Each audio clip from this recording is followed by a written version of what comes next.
வணக்கம் நண்பர்களே. இந்த வீடியோவில் எலக்ட்ரிசிட்டியோட தேர்ட் பார்ட் தான் நம்ம பார்க்க போகிறோம். ஸோ எலக்ட்ரிசிட்டி லெசன் வந்து 7th ஸ்டாண்டர்ட் செகண்ட் டேர்மில் இருக்கக்கூடிய ஒரு ஃபிசிக்ஸ் லெசன். ஆல்ரெடி நம்ம 2 பார்ட் பார்த்துருக்கோம். அதோட லிங்க் வந்து மேலே டாப்பில் கொடுக்குறேன், செக் பண்ணி பாருங்கள். அண்ட் 6th ஸ்டாண்டர்டோட வீடியோஸ்லாம் பார்க்கறதுக்கு ப்ளஸ் 8th ஸ்டாண்டர்டுக்கும் நம்ம கவர் பண்ணிகிட்ருக்கோம். ஸோ அதோட வீடியோஸ்லாம் வந்து கீழே டிஸ்கிரிப்ஷனில் பிளேலிஸ்ட் லிங்க் இருக்குது, செக் பண்ணி பாருங்கள். வீடியோ ஃபுல்லாக பாருங்கள். யூஸ்ஃபுல்லாக இருந்துச்சுன்னா உங்கள் ஃப்ரெண்ட்ஸ்க்கெலாம் ஷேர் பண்ணுங்கள். மறக்காமல் நம்ம சேனலுக்கு சப்ஸ்கிரைப் பண்ணுங்கள். எந்த ஒரு கருத்துக்கள் இருந்தாலும் கீழே கமெண்ட் செக்ஷனில் சொல்லுங்கள். ஸோ ப்ரீவியஸாக நம்ம எலக்ட்ரிக் சர்க்யூட் பற்றி பார்த்துட்டோம். இந்த வீடியோவில் டைப்ஸ் ஆஃப் எலக்ட்ரிக் சர்க்யூட்ஸ் அதை பற்றி பார்க்கலாம். சரிங்களா? டைப்ஸ் பொறுத்த வரைக்கும் ஒரு எலக்ட்ரிக்கல் சர்க்யூட்டை 2 வகையாக பிரிக்கிறாங்க. ஒன்று சீரீஸ், இன்னொன்று வந்து பேரலல். ஸோ இதுக்கு நம்ம எக்ஸாம்பிளாக என்ன எடுத்துக்கலான்னு பார்த்தோம்னா, ஃபார் ஈஸி அண்டர்ஸ்டாண்டிங்காக நம்ம வீட்டு ஃபங்க்ஷன் ஆகட்டும், இல்லை ஏதாவது மண்டப ஃபங்க்ஷன்லாம் சீரியல் லைட் வந்து தொங்கிட்டுருப்பாங்க, பார்த்துருப்பீங்களா? இந்த சீரியல் லைட் தான் best example for series connection. So parallel வந்து நம்ம வீட்டில் இருக்க ஹவுஸ் கனெக்ஷன். ஸோ இந்த 2 எக்ஸாம்பிள் ஞாபகம் வச்சுக்கோங்க, பிகாஸ் இதை வச்சு தான் நம்ம ஃபுல்லாக பார்க்க போகிறோம். ஃபஸ்ட்டு திங், இந்த சீரீஸ் கனெக்ஷனில் எல்லா லைட்டுமே வந்து சிங்கிள் ஒயர்லேயே கனெக்ட் பண்ணியிருப்பாங்க. இந்த டயக்ராமில் பார்த்தோம்னா ஒரே ஒரு கண்டக்டிங் ஒயர் தான் இருக்குது. அந்த ஒயரோட பாதையிலேயே வந்து ஸோ அந்த ஒயர் போகிற வேலையே வந்து 2 பல்பையும் வந்து கனெக்ட் பண்ணியிருக்காங்க. இதுதான் வந்து சீரியஸ் கனெக்ஷன் அப்படின்னு சொல்லி சொல்லுவோம். ஸோ இந்த சீரியஸ் கனெக்ஷனை பொறுத்த வரைக்கும் ஸோ 2 பல்ப் இருக்குன்னு வச்சுக்கோங்களேன். நான் இங்கே எனக்கு தேவைங்கிறது வந்து பல்போட வாட்ஸ் 10 வாட்ஸ்க்கு ஒரு பல்ப் வாங்கி நான் வந்து சீரீஸ் கனெக்ஷன் கொடுக்குறேன். 2லையுமே வந்து ஒரே பவர் தானே வரணும். ஆனால் சீரீஸ் கனெக்ஷனை பொறுத்த வரைக்கும் நான் இங்கேயும் 10 வாட்ஸ் இங்கேயும் 10 வாட்ஸ் கொடுத்துருந்தா கூட முதல் பல்பில் ஸோ இந்த ஃபஸ்ட்டு பல்பில் கிடைக்கக்கூடிய வெளிச்சங்கிறது வந்து 2வது பல்பில் கிடைக்காது. ஸோ இந்த மாதிரி டிஃப்ரென்ஸ் ஏன் வருது அப்படின்னு பார்த்தோம்னா, சர்க்கியூட்டுக்கு அதாவது பவர் சப்ளைக்கு முதல்ல இருக்கக்கூடிய பல்புக்கே வந்து மொத்த பவரும் கிடைச்சிரும். ஸோ அந்த பல்புக்கு தேவையான பவர் அப்படிங்கிறது வந்து ஃபஸ்ட்டு அதுக்கு தான் கிடைக்குது. அதுக்கான ரிமைனிங் தான் மிச்ச பல்புக்கெலாம் வரும். ஸோ இந்த மாதிரி நம்ம நிறைய பல்பை ஒரு 2 பல்பு இல்லாமல் 4, 5 அதுக்கப்புறம் மேற்பட்ட பல்ப்ஸ் தான் கனெக்ட் பண்ணுறோம்னா லாஸ்ட்டாக இருக்கக்கூடிய பல்புக்கும் ஃபஸ்ட்டாக இருக்கக்கூடிய பல்புக்குமான வெளிச்சம் அப்படிங்கிறது வந்து டிஃப்ரென்ஸ் இருக்கும். இதுதான் வந்து சீரீஸ் சர்க்கியூட்டில் நடக்கக்கூடியது. அண்டு இன்னொரு முக்கியமான விஷயம்னு பார்த்தோம்னா, இப்போ எனக்கு இந்த பல்ப் ஃபஸ்ட்டு பல்ப் இருக்குது பார்த்தீங்களா, இந்த ஃபஸ்ட்டு பல்ப் வந்து ஃபியூஸ் போகுது ஆர் இது டப்புன்னு வெடிச்சிருதுன்னு வைங்களேன். இதோடைய இந்த சர்க்கியூட்டுங்கிறது வந்து பிரேக் ஆகிடும். ஸோ இந்த ஃபஸ்ட்டு பல்ப் வெடித்ததுக்கப்புறம் அதுக்கு அடுத்து இருக்க ரிமைனிங் பல்ப் எதுவுமே வந்து எரியாது. ஏன்னா எனக்கு சர்க்கியூட் இங்கே பிரேக் ஆகிடுச்சு. அதுக்கப்புறம் இப்படி 2வது 3வது பல்புக்கெலாம் சப்ளை போகும். இது ஒரு மேஜர் ட்ராபேக். இதெல்லாம் வந்து ரெக்டிஃபை பண்ணுறதுக்கு தான் நம்ம பேரலல் சர்க்கியூட்டை பயன்படுத்துகிறோம். பேரலல் சர்க்கியூட் எப்படி இருக்குன்னு பார்த்தோம்னா, நமக்கு பேட்டரி கனெக்ட் பண்ணியிருப்போம் அண்டு இந்த பல்பை வந்து செப்பரேட் பிரான்ச்சாக நம்ம கனெக்ட் பண்ணுவோம். ஸோ இந்த மாதிரி பிரான்ச்சாக வந்து நம்ம கனெக்ட் பண்ணும்போது பல்போட first bulb and second bulb 2 பல்போட க்ளோவும் வந்து ஒரே அளவில் இருக்கும். ஸோ எந்த ஒரு டிஃப்ரென்ஸும் ஏற்படாது, பிகாஸ் கரண்ட் வந்து டிவைட் ஆகி செப்பரேட்டாக அந்தந்த பல்புக்கு தேவையான பவரை வந்து கொடுக்க போகுது. ஸோ இப்போ நான் 10 வாட்ஸ் பல்பை யூஸ் பண்ணுறேன்னா எனக்கு 10 வாட்ஸ்க்கான வெளிச்சம் கண்டிப்பாக பேரலல் சர்க்கியூட்டில் கிடைக்கும். அதே மாதிரி இப்போ எனக்கு ஃபஸ்ட்டு பல்ப் வந்து ஃபியூஸ் போகுது அப்படின்னா நான் இந்த பிரான்ச்சை அப்படியே இங்கே நான் கட் பண்ணிடலாம். கட் பண்ணிவிட்டு நான் செகண்ட் பல்பை மட்டும் யூஸ் பண்ணிக்கலாம். ஃபார் எக்ஸாம்பிள் நான் வந்து ஹவுஸ் சொன்னேன் இல்லைங்களா, வீட்டில் நம்ம கனெக்ஷன்லாம் இருக்கு இல்லைங்களா, ஒவ்வொரு பொருளுமே வந்து நம்ம பேரலாக தான் கனெக்ட் பண்ணியிருப்போம். ஒருவேளை நான் சீரீஸாக கனெக்ட் பண்ணுறேன், நான் வீட்டில் கொண்டு வந்து நான் சீரீஸ் கனெக்ஷனில் கொடுக்குறேன், bulb, fan, TV, washing machine, anything எல்லாத்தையுமே இந்த நான் யூஸ் பண்ணக்கூடிய எலக்ட்ரிக்கல் அப்ளையன்சஸ் எல்லாத்தையுமே நான் சீரியலில் கனெக்ட் பண்ணுறேன்னா எனக்கு பல்பு ஃபஸ்ட்டு நான் கனெக்ட் பண்ண அப்பாரட்டஸோ இல்லை வேறு ஏதோ ஒன்றோ ஃபார் எக்ஸாம்பிள் நான் எனக்கு ஃபேன் வந்து டப்புன்னு ஃபெயிலியர் ஆகுது அப்படின்னா எனக்கு மற்ற எலக்ட்ரிக்கல் அப்ளையன்சஸையும் நான் யூஸ் பண்ணவே முடியாது. இதுதான் சீரீஸ் சர்க்கியூட்டில் நடக்கிற விஷயம். அதனால தான் நான் வீட்டு கனெக்ஷன்ஸ் எல்லாத்தையுமே வந்து நான் பேரலாக கொடுக்குறேன். பேரலாக கொடுக்கும்போது எனக்கு பல்பு ஃபீஸ் போகுது, ஃபேனுக்கோ இல்லை மற்ற அப்ளையன்சஸ்க்கோ எந்த ஒரு அஃபெக்ட்டுமே இருக்காது. நான் பல்பை டக்குன்னு மாற்றிட்டு முடிச்சிடலாம். இதுதான் ரெண்டுக்குமான முக்கியமான டிஃப்ரென்ஸ். அதுதான் வந்து similarity and differences between series and parallel circuit சொல்லி கொடுத்துருக்காங்க. ஸோ இதில் பார்த்தோம்னா சீரீஸ் சர்க்கியூட்டில் பார்த்தோம்னா ஒரே ஒரு லூப் கனெக்ஷன், அந்த லூப் கனெக்ஷனில் நம்ம டிஃப்ரெண்ட்டான எலக்ட்ரிக்கல் அப்ளையன்சஸை கனெக்ட் பண்ணுறோம். ஆனால் பேரல் சர்க்கியூட்டை பொறுத்த வரைக்கும் பிரான்ச்சாக நம்ம கனெக்ட் பண்ணுவோம். அடுத்து இன்னொன்று வந்து பல்ப் டிம்மராக எரியறதுக்கான வாய்ப்புகள் இருக்குது சீரீஸ் கனெக்ஷனில். ஆனால் இங்கே அப்படி கிடையாது. எத்தனை பல்ப் நம்ம பேரலாக கனெக்ட் பண்ணாலுமே ஒரே டைப் ஆஃப் ப்ளோ, அதாவது அந்த பல்புக்கான வாட்ஸ் பவர் எவ்வளவோ அந்த பவரை நம்மளால் பெற முடியும். அடுத்து வந்து bulb share power. So series சர்க்யூட்டில் என்ன ஆகுது, ஃபஸ்ட்டு பல்புக்கு மிஞ்சின பவர் மட்டும்தான் ரெண்டாவது பல்புக்கு போகும், ரெண்டாவது போக மூணாவதுக்கு போகும், மூணாவது மிச்சம்தான் நாலாவதுக்கு போகும். இந்த மாதிரி பவர் ஷேரிங் அப்படிங்கிறது வந்து ஏற்படும். ஆனால் இந்த மாதிரி பேரல் சர்க்யூட்டை நம்ம கனெக்ட் பண்ணும்போது இந்த பவர் ஷேரிங் அப்படிங்கிறது வந்து நடக்காது. ஒவ்வொரு பல்புக்கும் அதுக்கு தேவையான பவருங்கிறது வந்து கிடைக்கும். அதே மாதிரி ஒரு பல்பு கட் ஆனிச்சுன்னா, ஸோ ஒரு பல்பு வந்து ஃபீஸ் போயிடுச்சுன்னா மிச்சம் இருக்க பல்ப்லாம் வந்து டப்புன்னு ஆஃப் ஆகிடும். ஆனால் பேரல் சர்க்யூட்டில் அந்த மாதிரி கிடையாது. அடுத்து சயின்ஸ் டு மைண்ட் ப்ரிக்கிங். இதில் வந்து 2 கண்டிஷன் கொடுத்துருக்காங்க. ஃபஸ்ட்டு கண்டிஷனாக நம்ம பார்க்க போகிறது பார்த்தோம்னா, இப்போ நம்ம வீட்டுக்கு வந்து ஒரு எலக்ட்ரீஷியன் வராரு, எலக்ட்ரிக்கல் பொருளில் வந்து வேலை செஞ்சுட்ருக்காரு, டக்குன்னு ஷாக் அடிக்குது. அவரை நம்ம எப்படி காப்பாற்ற முடியும்? ஸோ நம்ம ஈரமான குச்சை வச்சு நம்ம தடுக்கலாமா இல்லை வேறு ஏதாவது பண்ணலாமா அப்படின்னு கேட்டிருக்காங்க. ஈரமான குச்சி வச்சு தடுக்கலாம். ஏன்னா குச்சிங்கிறது வந்து இந்த ஈரமான ஸ்டிக் அப்படிங்கிறது வந்து உட்டால் ஆனதாக இருக்கணும்.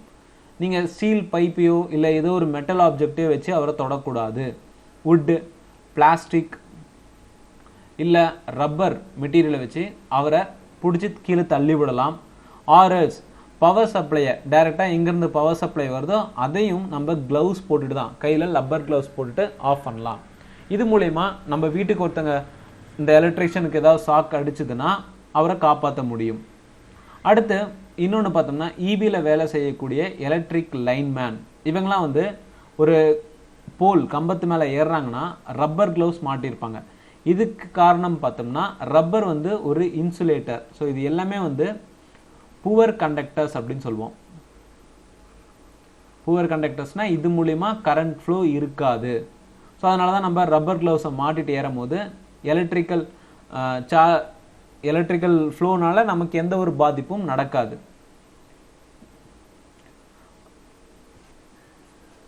அடுத்து வந்து இங்கே ஃப்ரீ சார்ஜ் அப்படின்னு கொடுத்துருக்காங்க, நம்ம அதை பார்க்கலாம். ஓகேங்களா. பிஃபோர் தட் டியூனோவில் பார்த்தோம்னா ஷார்ட் சர்க்கியூட் அப்படின்னு சொல்லி கொடுத்துருக்காங்க. ஷார்ட் சர்க்கியூட் அப்படிங்கிறது வந்து நார்மலாக ஒரு கண்டக்டர். ஸோ இந்த கண்டக்டரில் வந்து ஒரு குறிப்பிட்ட அளவுக்கான ரெசிஸ்டன்ஸ் இருக்கும். ஓகேங்களா. எந்த ஒரு பொருளாக இருந்தாலுமே அதில் குறிப்பிட்ட அளவில் ரெசிஸ்டன்ஸ் இருக்கும். இந்த ரெசிஸ்டன்ஸ் இல்லாத பட்சத்தில் கரண்ட் ஃப்ளோங்கிறது வந்து அதிகமாகும்.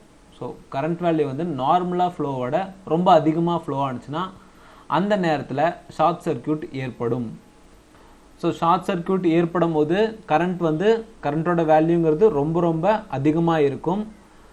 அண்ட் எலக்ட்ரிக்கல் அப்ளையன்சஸை நம்மளால் தொட முடியாது. சில நேரம் எர்த் அடிக்கிறதுக்கான வாய்ப்பும் இருக்குது. வீட்டில் ஏதாவது ஷார்ட் சர்க்கியூட்னா கரண்ட் ஃப்ளோ வந்து வீட்டில் அதிகமாக இருக்கும். ஓகேங்களா. ஸோ அது எக்ஸாம்பிளாக பார்த்தோம்னா இது வந்து ஒரு ஷார்ட் சர்க்கியூட். ஓகேங்களா. நான் இந்த இடத்துல வந்து ஃபியூஸ் பொறுத்திருக்கேன், எலக்ட்ரிக்கல் ஃபியூஸ் அப்படின்னு சொல்லுவோம். ஸோ அதை பற்றி நம்ம படிப்போம். ஓகேங்களா. இப்போ இந்த நான் உள்ள கனெக்ஷன் கொடுத்துருக்கேன் இல்லைங்களா, ஒயருக்குள்ளே ஏதோ ஒரு டேமேஜ் ஆகுது. அப்போ ஷார்ட் சர்க்கியூட் ஆகி எனக்கு அதிக கரண்ட் ஃப்ளோ இருக்கும். அந்த கரண்ட் ஃப்ளோவை தடுக்கிறதுக்கு தான் வந்து எலக்ட்ரிக்கல் ஃபியூஸ் ரன் ஆகுது. ஒருவேளை இந்த இடத்துல நான் எலக்ட்ரிக்கல் ஃபியூஸே போடலன்னு வைங்களேன், இந்த அதிக கரண்ட் பல்புக்கு ஃப்ளோ ஆகும், பல்பு டப்புன்னு வெடிச்சிரும். ஸோ இதுதான் நடக்கும். ஓகேங்களா. நான் ஒருவேளை ஃபியூஸ் போடாமல் இருந்தால் எனக்கு இதுதான் நடக்கும். ஃபியூஸ் போட்டுருதுன்னா என்னோட எலக்ட்ரிக்கல் அப்ளையன்சஸ் நான் யூஸ் பண்ணக்கூடிய பல்பு ஃபேன் எதுக்குமே வந்து டேமேஜ் ஏற்படாது. ஃபியூஸ் கட் ஆனுச்சுன்னா எலக்ட்ரிக்கல் சப்ளையும் எனக்கு கட் ஆயிரும். ஓகேங்களா, இதுதான் ஷார்ட் சர்க்கியூட். அடுத்து நம்ம பார்க்க போகிறது பார்த்தோம்னா கண்டக்டர்ஸ் அண்ட் இன்சுலேட்டர்ஸ். இது ரெண்டுலையுமே நம்ம முக்கியமாக ஒன்று பார்க்குறோம், ஃப்ரீ எலக்ட்ரான்ஸ் அப்படின்னு.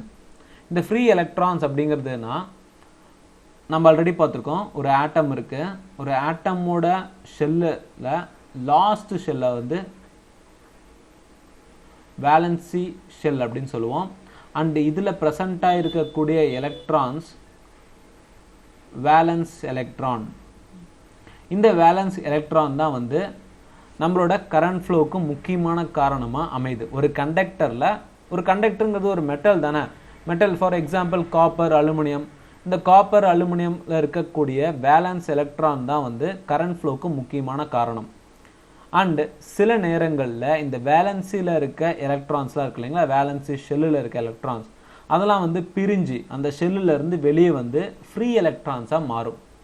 இந்த மாதிரி ஃப்ரீ எலக்ட்ரான்ஸாக மாறுறது எல்லாமே வந்து கண்டக்டரில் தான் ஏற்படும். ஓகேங்களா, இன்சுலேட்டரில் இது நடக்காது, கண்டக்டரில் ஏற்படும். அதாவது மெட்டலில் இந்த மாதிரி ஃப்ரீ எலக்ட்ரான்ஸ் அதிகமாக இருக்கும். எந்த ஒரு மெட்டலில் ஃப்ரீ எலக்ட்ரான்ஸ் அதிகமாக இருக்கோ, அதே மாதிரி வேலன்சி எலக்ட்ரான் அதிகமாக இருக்கோ, அதில் கரண்ட் ஃப்ளோங்கிறது வந்து எந்த தடையும் இல்லாமல் ஏற்படும்.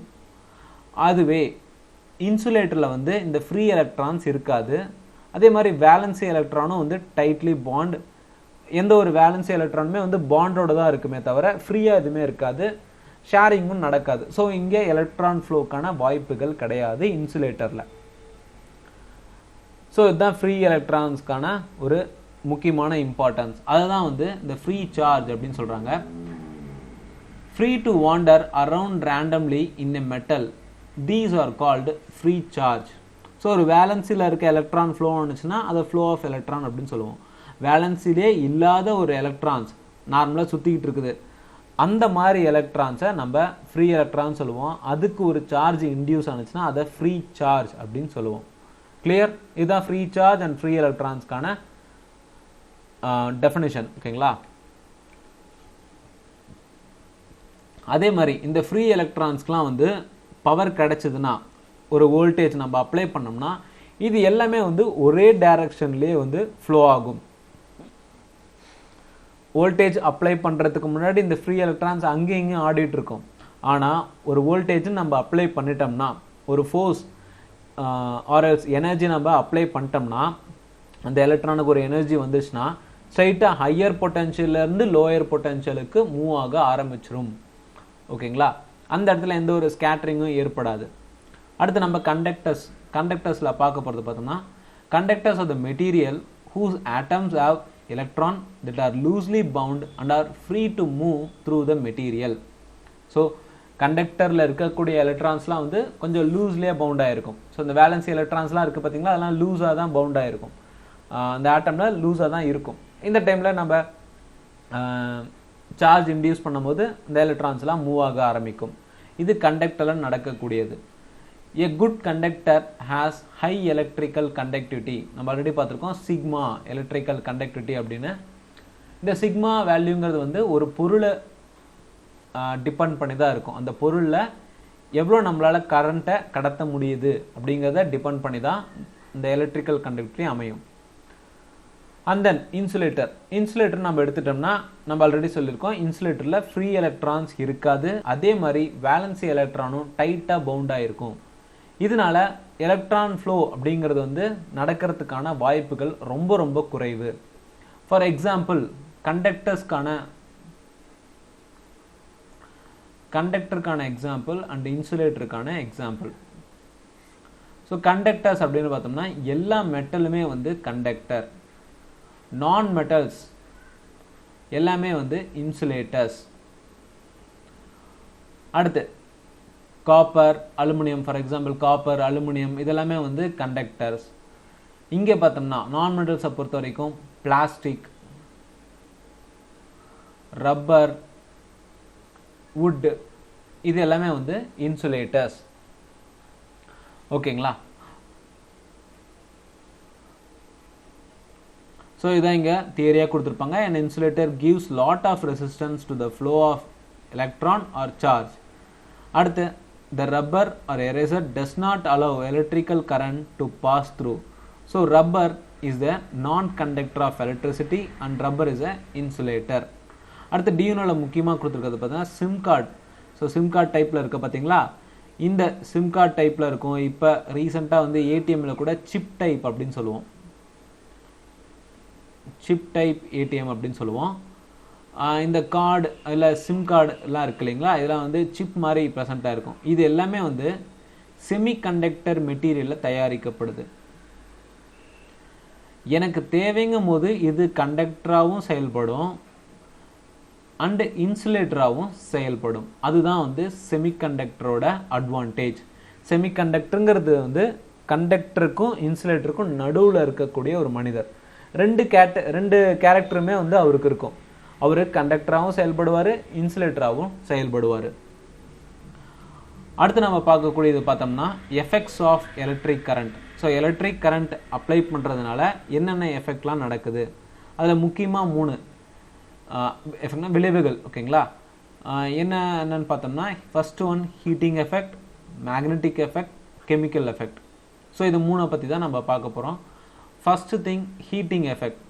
ஹீட்டிங் எஃபெக்ட்டுங்கிறதுக்கு வந்து ஒரு பெஸ்ட் எக்ஸாம்பிள் வந்து iron box.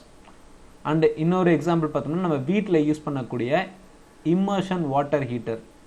So water heater நம்ம இந்த தண்ணியில் அதாவது பக்கெட்டில் வந்து ஹீட்டரை வச்சு பக்கெட் ஃபுல்லாக தண்ணி வச்சு ஹீட்டர் வைப்போம், அது வந்து இம்மர்ஷன் வாட்டர் ஹீட்டர் அப்படின்னு சொல்லுவாங்க. இந்த ரெண்டும் தான் ஒரு முக்கியமான பெஸ்ட் எக்ஸாம்பிளாக எடுத்துக்கலாம். இப்போ நம்ம அயன் பாக்ஸில் நம்ம நார்மலாக எலக்ட்ரிக் சப்ளை, வீட்டில் இருக்க எலக்ட்ரிக் சப்ளை கொடுக்குறோம். எலக்ட்ரிக் சப்ளை கொடுக்கும்போது இந்த அயன் பாக்ஸில் நைக்ரோம் அப்படிங்கிற ஒரு காயில் வந்து ப்ரெசண்ட்டாக இருக்கும். இது வந்து ஒரு அலாய், அதாவது 2க்கும் மேற்பட்ட மெட்டலால்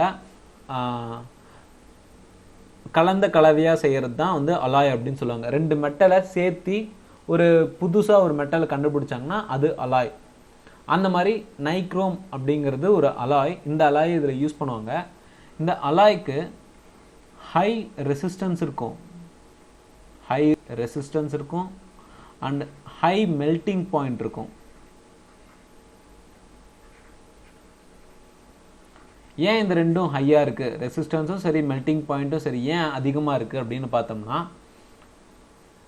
நமக்கு வரக்கூடிய கரண்ட்டை ரெசிஸ்டன்ஸ் வேல்யூங்கிறது வந்து அதிகமாக இருந்துச்சுன்னா கரண்ட்டை தடுத்து நிறுத்துமா? அந்த மாதிரி வேகமாக வரக்கூடிய ஒரு பொருளை நம்ம தடுத்து நிறுத்தும் போது நமக்கும் வந்து அதோட எஃபெக்ட் இருக்கும். அதுதான் இங்கேயும் நடக்குது. வேகமாக வரக்கூடிய எலக்ட்ரான்ஸை இந்த ரெசிஸ்டன்ஸுங்கிறது வந்து தடுத்து நிறுத்தும் போது அங்கே ஒரு ஹீட் எனர்ஜி வந்து உண்டாகுது. அந்த ஹீட் எனர்ஜி வந்து நைக்ரோம் அலாய் அந்த காயில் முழுக்க, ஸோ ஃபுல்லுமே இந்த பிளேட்டை சுற்றி, இந்த பிளேட்டுக்கு பேக் சைடில் இந்த நைக்ரோம் காயில் வந்து ஃபிக்ஸ் பண்ணியிருப்பாங்க. அதாவது அயன் பாக்ஸ்க்கு அடிப்பக்கத்துக்கு மேலே, கொஞ்சம் மேலே இந்த காயில் ஃபிக்ஸ் ஆகிருக்கிறது வந்து பயங்கர ஹீட் ஆகும். இப்போ ஹீட் ஆகும் போது அயன் பாக்ஸோட பேஸும் வந்து ஹீட் ஆகும், அதுக்கப்புறம் நம்ம கிளாத் வந்து ஹீட் ஆகுது. ஸோ இது ஹீட்டிங் எஃபெக்ட்டுக்கு ஒரு முக்கியமான காரணமாக அமையுது. அடுத்து ஹை மெல்டிங் பாயிண்ட். எதுக்காக ஹை மெல்டிங் பாயிண்ட் இருக்கணும் அப்படின்னு பார்த்தோம்னா, ஹை மெல்டிங் பாயிண்ட் இருக்கிறதுக்கான முக்கியமான காரணமே, நான் பயங்கரமாக அந்த பொருளை நான் ஹீட் பண்ணுறேன், அந்த டைமில் அந்த மெட்டீரியல் நான் யூஸ் பண்ணக்கூடிய நைக்ரோம் அப்படிங்கிறது வந்து உருகிடக்கூடாது. ஸோ அதனால தான் நான் ஒரு ஹை மெல்டிங் பாயிண்ட் இருக்க ஒரு மெட்டலை நான் யூஸ் பண்ணுறேன். ஓகேங்களா, ஸோ இதுதான் ஹீட்டிங் எஃபெக்டில் ஏற்படக்கூடியது. நைக்ரோமை பொறுத்த வரைக்கும் 3 மெட்டலால் ஆனது, நிக்கல், அயன், குரோமியம். இந்த 3 மெட்டலோட கலந்த கலவை தான் வந்து நைக்ரோம். ஓகேங்களா, so for example heating effect எங்கெங்கெல்லாம் யூஸ் பண்ணுறாங்க அப்படின்னு பார்த்தோம்னா, எலக்ட்ரிக் பல்ப், நம்ம குண்டு பல்ப் இருக்கு இல்லைங்களா, அதில் சின்னதாக வந்து டங்ஸ்டன் வந்து இப்படி சுற்றி இருக்கும். இந்த டங்ஸ்டன் பயங்கர ஹீட் ஆகும். ஸோ ஃபஸ்ட்டு ஹீட் ஆகும், ஹீட் மூலிமா நமக்கு லைட் சோர்ஸ் கிடைக்குது. ஓகேங்களா, ஸோ இதுதான் வந்து அந்த குண்டு பல்ப்லாம் நடக்கக்கூடிய ஒரு ஃபங்க்ஷன். எலக்ட்ரிக்கல் எனர்ஜி ஹீட் எனர்ஜியாக மாறுது, ஹீட் எனர்ஜி நமக்கு லைட் எனர்ஜியாக மாறுது. அண்டு கைசருங்கிறது வந்து இன்ஸ்டன்ட் வாட்டர் ஹீட்டர் அப்படின்னு சொல்லுவோம். அடுத்து அயன் பாக்ஸ், இம்மர்சிபிள் வாட்டர் ஹீட்டர், இதிலலாம் வந்து இந்த ஹீட்டிங் எஃபெக்ட் வந்து நம்ம யூஸ் பண்ணிகிட்ருக்கோம். அதே மாதிரி இந்த ஹீட்டிங் எஃபெக்டை அஃபெக்ட் பண்ணக்கூடியது அப்படின்னு பார்த்தோம்னா ஒரு 3 முக்கியமான விஷயம் இருக்குங்க. ஒன்று எலக்ட்ரிக் கரண்ட், இன்னொன்று resistance and time for which current flows. First thing பார்த்தோம்னா எலக்ட்ரிக் கரண்ட். எனக்கு தேவையான அளவுக்கு அதாவது இந்த காயிலை சூடு பண்ணுற அளவுக்கு எனக்கு கரண்ட் வந்து எனக்கு தேவைப்படும். அது வந்து எலக்ட்ரிக் சப்ளையில் எனக்கு கிடைக்கணும். அது முதல் கண்டிஷன். ஏன்னா குறிப்பிட்ட அளவுக்கு கரண்ட் கிடைச்சா மட்டும்தான் அந்த காயில், அந்த அயன் பாக்ஸுங்கிறது வந்து சூடாகும், இல்லைனா எனக்கு சூடாகாது. ஸோ எலக்ட்ரிக்கல் கரண்ட்டை டிபெண்ட் பண்ணியிருக்கா. அடுத்து ரெசிஸ்டன்ஸ். ரெசிஸ்டன்ஸுங்கிறது வந்து நான் யூஸ் பண்ணக்கூடிய காயிலுக்கு வந்து அதிகமாக இருக்கணும். அப்போ தான் எனக்கு அந்த இடத்துல ஹீட் வந்து ஜென்ரேட் ஆகும். அது மூலயமா நான் வந்து அப்ளையன்சஸில் யூஸ் பண்ண முடியும், ரியல் டைமில் யூஸ் பண்ண முடியும். மூணாவது time for which current flows. நான் எவ்வளோ நேரம் அந்த கரண்ட்டை வந்து அந்த அப்ளையன்சஸில் பயன்படுத்துகிறேன் அப்படிங்கிறத டிபெண்ட் பண்ணியிருக்கு. இப்போ நீங்கள் அயன் பாக்ஸை ஒரு குறிப்பிட்ட இப்போலாம் வந்து கிளாத்துக்கு ஏற்ற மாதிரி அந்த ஹீட்டிங்கை வந்து சேஞ்ச் பண்ண முடியும். பட் பழைய அயன் பாக்ஸ்லலாம் அப்படிலாம் கிடையாது. ஒரு குறிப்பிட்ட அந்த டெம்பரேச்சர் வரைக்கும் தான் இருக்கும். அந்த ரெட் லைட் மாதிரி எரியும். அந்த டெம்பரேச்சர் ரீச் ஆகிடுச்சுன்னா ரெட் லைட் ஆஃப் ஆயிரும். அதுவே அந்த சில அயன் பாக்ஸ்லாம் வந்து ஹீட் ஆகிட்டே இருக்கும், நம்ம சுவிட்சை ஆஃப் பண்ணுற நிலைமை வரும். ஸோ இந்த மாதிரி நான் அரை மணி நேரத்தில் எனக்கு அயன் பாக்ஸ் ஹீட் ஆகிடும். ஆனால் நான் 1 மணி நேரம் வரைக்கும் அந்த அயன் பாக்ஸை நான் போடுறேன்னு வைங்களேன், எனக்கு அயன் பாக்ஸில் ஃபெயிலியர் ஏற்படுறதுக்கான வாய்ப்புகள் நிறையாவே இருக்குது. ஏன்னா கரண்ட் வந்து ஃப்ளோ ஆகிட்டே இருக்குது. இப்போ இருக்க அயன் பாக்ஸ்லாம் அப்படி கிடையாதுங்க. நான் முன்னாள் பழைய அயன் பாக்ஸ் சொல்கிறேன், ஓகேங்களா? ஏன்னா இப்போ இருக்க அயன் பாக்ஸ்லாம் வந்து ஒரு குறிப்பிட்ட டெம்பரேச்சர் ரீச் ஆன உடனே கரண்ட் ஃப்ளோங்கிறது வந்து கட் ஆகிரும். ஸோ பழைய அயன் பாக்ஸில் பார்த்தோம்னா இந்த கரண்ட் ஃப்ளோங்கிறது வந்து கட் ஆகாது. கட் ஆகாமல் அந்த அயன் பாக்ஸ் வந்து ஹீட் ஆகிட்டே இருக்கும், அடிப்பாகும், பயங்கர சூடாகிடும். ஸோ இப்போ நான் துணியில் வச்சேன்னா துணியே கிழிஞ்சு போயிடும், ஓகேங்களா? இந்த மாதிரி சூழ்நிலைலாம் நடக்கும். அதே தான் ஹீட்டர்லையும் இதுதான். ஹீட்டரை வந்து நான் ஒரு 10 நிமிஷம் போட்டாலே எனக்கு தண்ணி சூடாகுதுண்ணா, பட் நான் வந்து அரை மணி நேரம் போடுறேன், அந்த ஹீட்டரோட காயில் வந்து பயங்கர ஹீட் ஆகிடும். ஸோ எனக்கு வரக்கூடிய தண்ணின்னு பார்த்தோம்னா ரொம்ப ரொம்ப ஹீட்டாக இருக்கும். ஆறு சில நேரம் உள்ளேயே வந்து எனக்கு அந்த நான் யூஸ் பண்ணக்கூடிய அலாய் மெல்ட் ஆகிறதுக்கான வாய்ப்பும் இருக்குது, ஓகேங்களா? அடுத்து நம்ம பார்க்க போனால் electric fuse. So electric fuse நான் ஆல்ரெடி சொன்னேன். எலக்ட்ரிக் ஃபியூஸ் அப்படிங்கிறது வந்து ஒரு சேஃப்டிக்காக நம்ம பயன்படுத்தக்கூடியது, ஒரு சேஃப்டி டிவைஸ். ஸோ இங்கே நமக்கு 2 டைப் ஆஃப் எலக்ட்ரிக் ஃபியூஸ் கொடுத்துருக்காங்க. ஒன்று செராமிக் மெட்டீரியலால் ஆனது. இந்த செராமிக் மெட்டீரியலுங்கிறது வந்து ஒரு பாக்ஸ் டைப் மாதிரி இருக்கும். இது நம்ம பழைய வீடுகள் எதாவது இருந்தால் நீங்கள் இந்த செராமிக் டைப்பை நீங்கள் பார்க்க முடியும். அது கூகுளில் வந்து செராமிக் இன்சுலேட்டர்னு போடுங்க, பிக்சர் வரும், ஓகேங்களா? இந்த செராமிக்கில் வந்து ஒரு சின்னதாக வந்து ஒயர், நடுவில் வந்து ஒரு சின்னதாக ஒரு ஒயர் இருக்கும். இப்போ நான் கரண்ட்டை இந்த ஃபியூஸ் மூலிமா தான் நான் வீட்டுக்கெலாம் செலுத்துகிறேன். ஸோ கரண்ட் சப்ளைங்கிறது வந்து என்னோட மீட்டர் போர்டில் இருக்குது.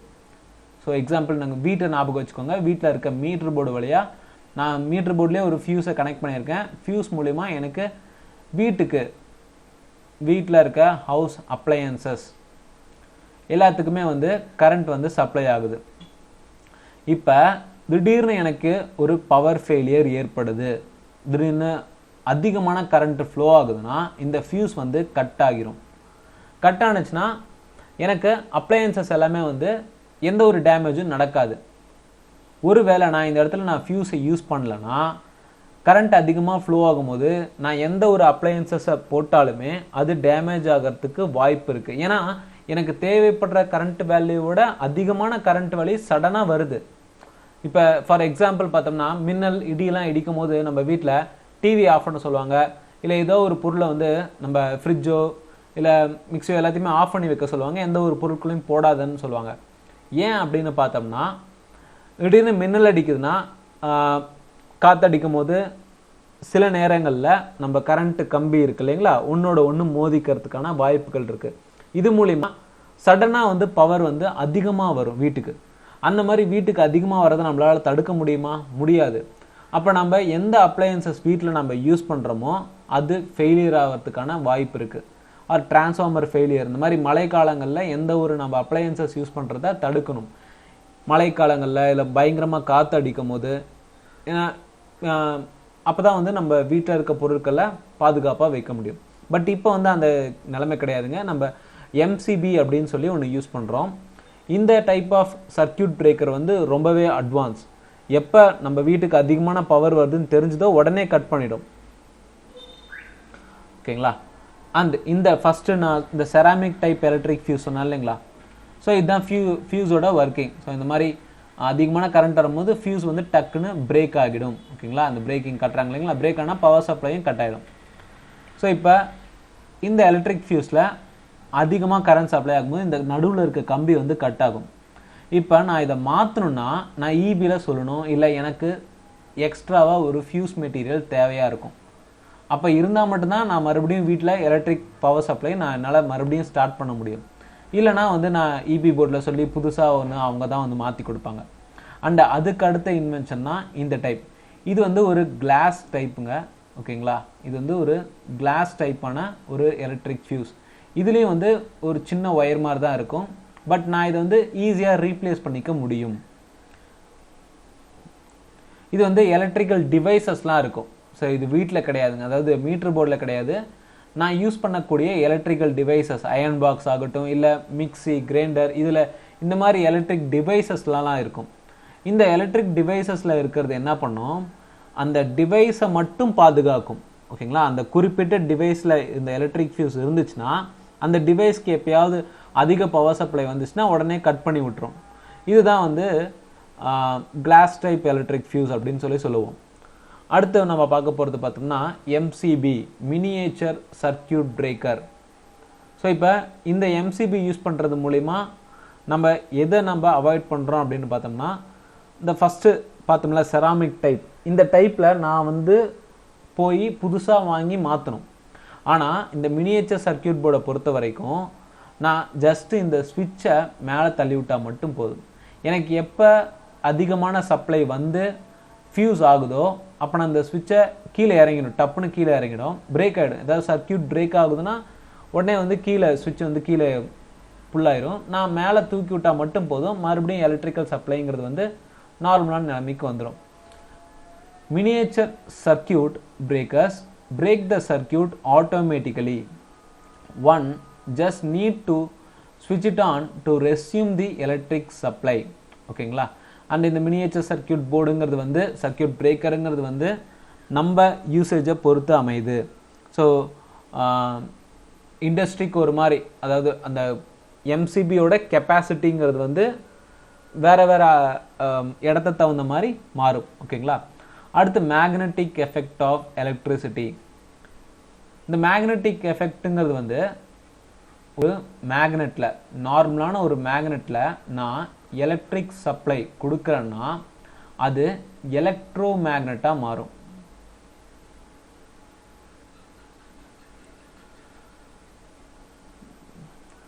ஆர்எஸ் நான் ஒரு அயன் மெட்டீரியலில்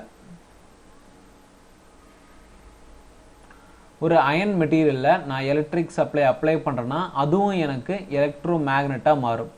இந்த அப்ளிகேஷன் எதனால் ஏற்படுதுன்னா, நான் எலக்ட்ரிக் சப்ளை பாஸ் பண்ணுறது மூலிமா ஒரு மேக்னெட்டிக் எஃபெக்ட் வந்து ஏற்படுது. அது நான் நார்மலான ஒரு மெட்டலை கூட இந்த எலக்ட்ரிக் சப்ளை அப்ளை பண்ணுறது மூலிமா மேக்னெட்டிக் பொருளாக என்னால் மாற்ற முடியும்.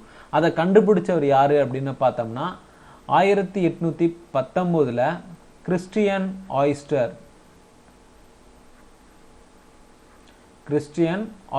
அப்படிங்கிற பர்சன் தான் வந்து கண்டுபிடிக்கிறாரு.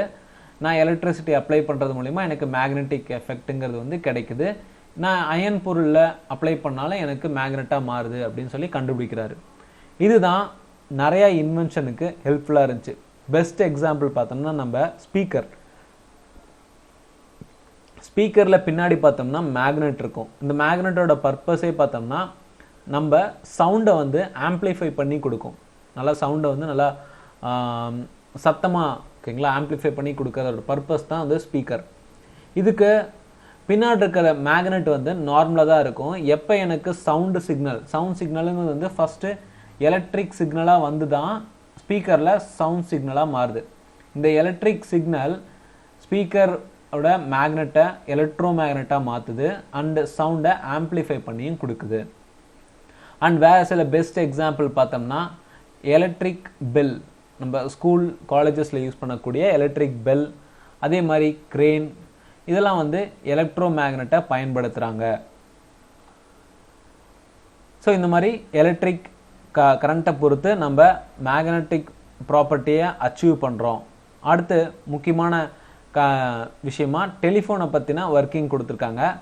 இதில் ரொம்பலாம் வந்து டெலிஃபோனை பற்றி ரொம்ப சொல்லலைங்க. ஜஸ்ட் வந்து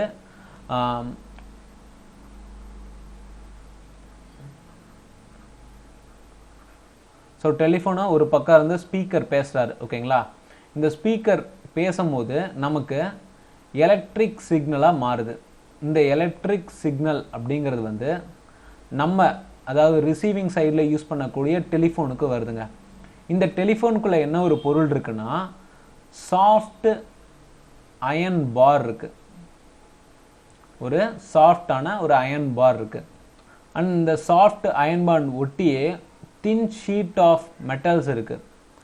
அதை வந்து நம்ம டயாஃப்ராம் அப்படின்னு சொல்லி சொல்கிறோம்.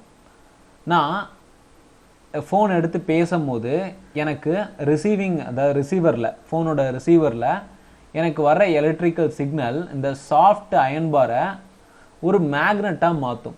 இந்த மேக்னெட்டிக் ப்ராப்பர்ட்டிங்கிறது வந்து அந்த டயாஃப்ராம் இருக்கு இல்லைங்களா, இந்த டயாஃப்ராமில் ஒரு சின்ன வைப்ரேஷனை உண்டாக்கும். இந்த வைப்ரேஷனோட பேட்டர்ன் எனக்கு வாய்ஸ் சிக்னலாக கேட்குது. ஸோ இதுதான் வந்து பேசிக்காக கொடுத்துருக்காங்க, ஓகேங்களா. ஸோ ஃபஸ்ட்டு எலக்ட்ரிக்கல் சிக்னல் ஸ்பீக்கர்கிட்ட இருந்து வருது. நான் பேசுகிறேன் இல்லைங்களா, அதாவது ஸ்பீக்கர்னால் பேசுகிறவங்க, ஓகேங்களா. ஒரு பக்கம் இருந்து பேசுகிறாங்க இல்லைங்களா, அவங்க, அதை தான் நான் ஸ்பீக்கர்னு மென்ஷன் பண்ணியிருக்கேன். அவங்கக்கிட்டேருந்து எலக்ட்ரிக் சிக்னலாக அவங்களோட வாய்ஸும் வந்து கன்வெர்ட் ஆகி எலக்ட்ரிக் சிக்னலாக வருது. அந்த எலக்ட்ரிக் சிக்னல் என்னோட ஃபோனில் இருக்க ரிசீவரில் ஒரு சாஃப்ட் அயன் பார் இருக்குது. அந்த பாரை அதிர்வடைய மேக்னெட்டிக் ப்ராப்பர்ட்டியை இன்டியூஸ் பண்ணுது. இந்த மேக்னெட்டிக் ப்ராப்பர்ட்டி மூலிமா நான் பக்கத்தில் வச்சுருக்க தின் ஷீட்ஸ் ஆஃப் மெட்டல், ஸோ சின்ன சின்ன ரொம்ப சன்னமான ஷீட் ஆஃப் மெட்டல்லாம் வந்து வைப்ரேட் ஆக ஆரம்பிக்குது. அந்த வைப்ரேஷன் எனக்கு வாய்ஸ் சிக்னலாக மாற்றி கொடுக்குது. இதுதான் வந்து டெலிஃபோனில் நடக்கக்கூடிய ஒரு விஷயம். அடுத்து பார்த்தோம்னா கெமிக்கல் எஃபெக்ட்ஸ் ஆஃப் எலக்ட்ரிசிட்டி. இதை பற்றி நம்ம இங்கே டீட்டெயிலெலாம் பார்க்கல. சின்னதாக வந்து ஒரு கெமிக்கல், நார்மலாக ஒரு கெமிக்கல் ரியாக்ஷன் நடக்குதுன்னு வைங்களேன். ஃபார் எக்ஸாம்பிள், ஏதோ ஒரு கெமிக்கல் ரியாக்ஷன் வச்சுக்கோங்க. இப்போ 2+O2 2+H2O வருதுன்னு வச்சுக்கோங்களேன். ஃபார் எக்ஸாம்பிள் தாங்க, ஓகேங்களா. இந்த மாதிரி ஏதோ ஒரு கெமிக்கல் ரியாக்ஷன் நடக்குது. பட் ரொம்ப ஒரு 1 ஹவருக்கு நடக்கக்கூடிய ஒரு கெமிக்கல் ரியாக்ஷனை நான் எலக்ட்ரிக் கரண்ட் அப்ளை பண்ணுறது மூலயமா அதை ½ அன் ஹவர்லேயே என்னால் பண்ண முடியும்.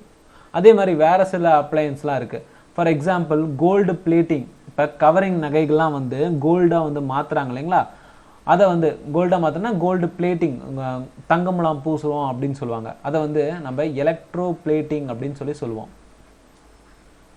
ஸோ நார்மலாக ஒரு காப்பர் ஐட்டம் தான் அதெல்லாம். கவரிங் நகைங்கள்லாம் வந்து காப்பர் ஐட்டமை கோல்டை வந்து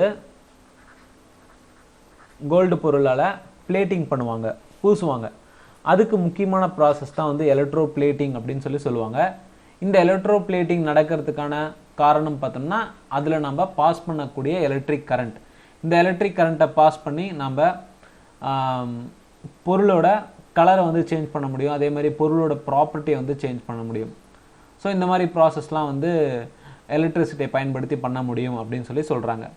அடுத்து நம்ம பார்க்கக்கூடியது பார்த்தோம்னா தாமஸ் ஆல்வா எடிசனோட வாழ்க்கை தான். அவருக்கு வந்து பிறந்தது பார்த்தோம்னா 1847 பிறந்தாருங்க. அண்ட் இறந்தது 1931. இவர் வந்து ஒரு அமெரிக்கன் சிட்டிசன். இவரோட சின்ன வயசில் இவருக்கு ஸ்கார்லட் ஃபீவருங்கிற ஒரு நோய் இருக்குது. இது பாக்டீரியாவால் ஏற்படக்கூடிய ஒரு நோய். இந்த நோய் இருக்கவங்க பார்த்தோம்னா சடனாக வந்து ஹை ஃபீவருக்கு உள்ளாவாங்க. அதே மாதிரி உடம்புலாம் வந்து நல்லா ரெட்டிஷாக மாறிடும், ரேஷஸ் அந்த மாதிரி ரெட்டிஷாக மாறிடும். அதனாலே தன்னோட 8 வயசு வரைக்குமே இவர் ஸ்கூல் போகாமலே இருந்தார். தன்னோட 8 வயசில் ஃபஸ்ட்டு டைமாக ஒரு ஸ்கூலில் ஜாயின் பண்ணுறாரு.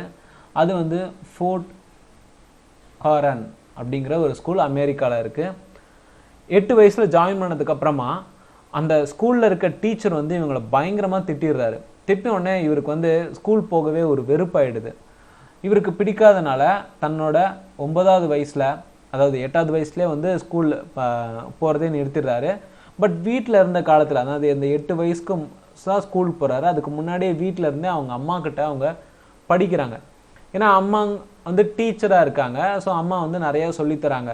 பிகாஸ் 8 வயசு வரைக்கும் படிக்காமல் வச்சுருக்க முடியாது, கொஞ்சமாச்சும் அவனுக்கு தெரியணும் அப்படிங்கிறதுக்காக அவங்க அம்மாவே வந்து டீச்சராக மாறுறாங்க. ஆஃப்டர் ஸ்கூலை வந்து 8வது வயசுக்கு அப்புறம் ட்ராப் அவுட் பண்ணிடுறாரு. தன்னோட 9வது வீட்டில் இருந்தே படிக்க ஆரம்பிக்கிறாரு மறுபடியும். தன்னோட 9வது வயசில் இந்த எலக்ட்ரிக்கல் டிவைசஸ் மேலெலாம் ஒரு இன்ட்ரெஸ்ட் ஏற்படுது, ஒரு ஈர்ப்பு ஏற்படுறது மூலிமா தன்னோட 9வது வயசில் நேச்சுரல் அண்ட் எக்ஸ்பிரிமெண்டல்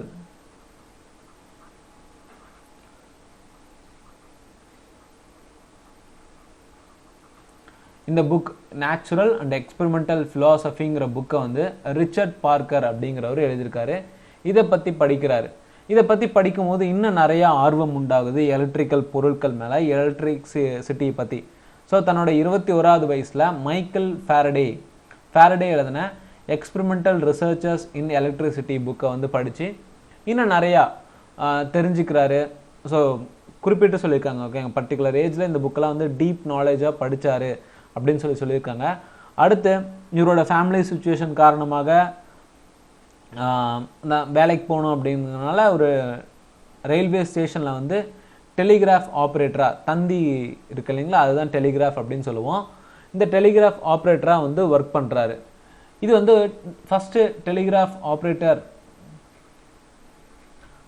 டெலிகிராஃப் வந்து மேனுவலாக தான் இருந்தது. மேனுவலாக மாஸ் கோட் அப்படிங்கிற ஒரு கோட் மூலிமா நமக்கு இன்ஃபர்மேஷன்லாம் வந்து ஷேர் பண்ணிட்டு இருந்தாங்க.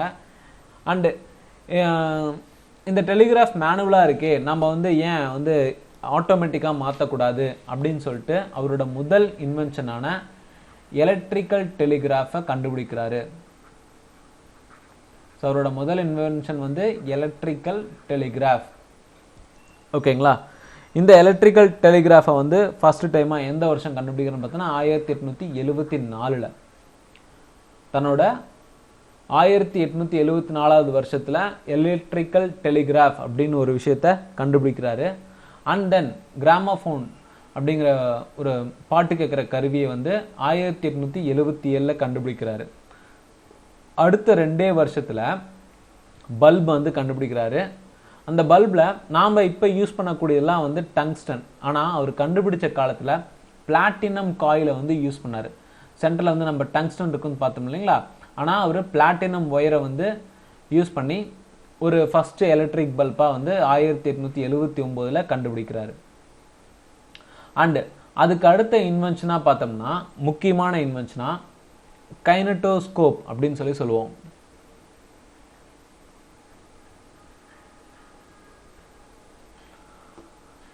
ஸோ கண்டுபிடிச்ச பல்ப் அப்படிங்கிறது வந்து 1879 இருந்தாலும் கமர்ஷியலாக வரக்கூடியதுன்னு பார்த்தோம்னா 1897 தான் வந்து கமர்ஷியல், அதாவது மக்கள் பயன்பாட்டுக்காக வருது.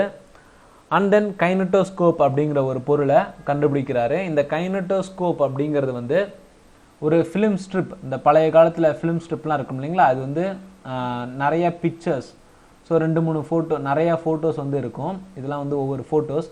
இந்த ஃபோட்டோஸை மேனுவலாக வந்து ஒருத்தர் சுற்றிக்கிட்டே இருப்பார். சுற்றும் போது மேனுவலாக இந்த ஃபோட்டோஸ்லாம் நகரும். அப்போ வந்து இந்த இடத்துல ஒரு ஐபீஸ் வச்சு இந்த ஃபோட்டோஸை நம்ம மூவிங் ஃபோட்டோஸை பார்க்கும்போது அது ஒரு படம் மாதிரி தெரியும். ஸோ இந்த மேனுவலாக நடக்கிறத நம்ம ஏன் எலக்ட்ரிக்கலாக ஆட்டோமேட்டிக்காக மாற்றக்கூடாது அப்படின்னு சொல்லி மேனுவலாக நம்ம சுற்றுறோம் இல்லைங்களா, அந்த இடத்துல ஒரு மோட்டாரை குறிப்பிட்ட அளவுக்கு வேகமாக, அதாவது ரொம்ப அதிக வேகமாக இல்லாமல் எந்த அளவு எனக்கு வேணுமோ அந்த குறிப்பிட்ட வேகத்துக்கு மட்டும் சுற்றுற மாதிரி ஒரு மோட்டரை வந்து செட் பண்ணி இந்த எலக்ட்ரிக்கல் மோட்டாரை கரெக்டாக இந்த கைனட்டோஸ்கோப்பில் கனெக்ட் பண்ணி அந்த ஃபிலிம் ஸ்ட்ரிப்பை வந்து சுற்ற வைக்கிறார். சுற்றும் போது அது ஒரு படமாக மாறுது, ஓகேங்களா. இந்த பிக்சர்லாம் வந்து நார்மலாக இருக்க ஃபோட்டோஸ்லாம் வந்து ஒரு படம் மாதிரி மாறுது. இதுதான் வந்து ஃபஸ்ட்டு டாக்கி ஃபிலிமாக வந்து உருமாறுச்சு. அண்ட் இந்த பிக்சர்லாம் வந்து நம்ம ஃபஸ்ட்டு வந்து ஐபீஸ் மூலிமா தான் பார்த்தோம். ஸோ இது ஒரு இந்த சைட்லேருந்து ஆப்போசிட் சைடில் இருந்து ஸோ இந்த மாதிரி ஃபிலிம் ஸ்ட்ரிப் இங்கே ரன் ஆகுதுன்னு வச்சுக்கோங்களேன். ஸோ இந்த ஃபிலிம் ஸ்ட்ரிப் அப்படிங்கிறது வந்து ரன் ஆகிட்டு இருக்கு. ஆப்போசிட்டில் இந்த இடத்துல ஒரு லைட் சோர்ஸ் வைக்கிறாரு. இந்த லைட் சோர்ஸ் வந்து டார்ச் லைட் மாதிரி வேகமாக வந்து ஒளி அடிக்குது. இந்த இடத்துல ஒரு மேக்னிஃபையிங் கிளாஸ் வைக்கிறாரு.